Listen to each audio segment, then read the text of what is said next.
Okay, Bailey, I'm going to do this in a few different parts because I don't think I can do one long video, but it shouldn't be too long, okay?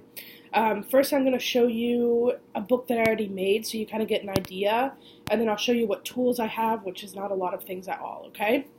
Lena probably has more tools than what I have. So, this is a book that I bound myself. What you see on the outside here is like a little, like a book cover that people put on, like this. Okay, so this is really just one piece of paper that's folded. And then here, if you can see that, it's the actual book that I bound. It's really small. It's really simple. It's just like this. Let me find the page. You can see like the stitches on the inside of this page, okay? And what this is right here is on the outside, it's kind of like a hard piece of paper, like poster board. And then on the inside here is the easier paper, okay?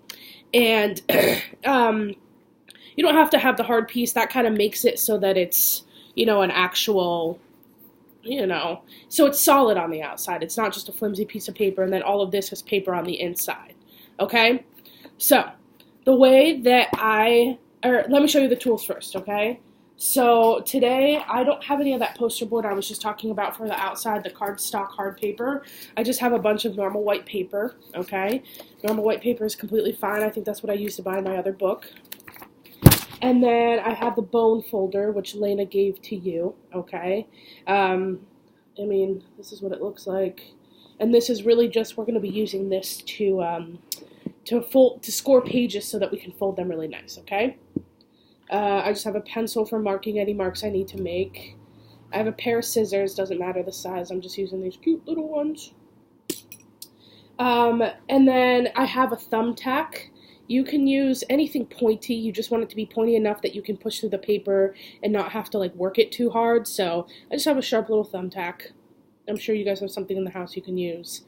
And this is just going to be used for making holes in it, that's the only reason I have this. I have these little binder clips, or what they're called, the fun ones to play with. I have one of them. I had two before, and they're not completely necessary, but let me tell you, they're really helpful for holding the pages all together while you're trying to sew them. So it is kind of helpful to have these. Like I said, it's not a necessity, but when I was learning how, my teacher told us to do it, and they really help. I wish I had my second one, but I don't know where I put it. And then the two most important things. So I have a bigger needle. This is an embroidery needle. I'm sure what Elena gave you is either going to be a really thick needle or it's going to be longer or something. Whatever needle she gave you is going to be fine, okay? Our teacher said we didn't have to use actual bookbinding needles, so we were using this, and it's just a thicker needle, okay? And lastly, this is just some embroidery floss, which is just some thicker string, okay?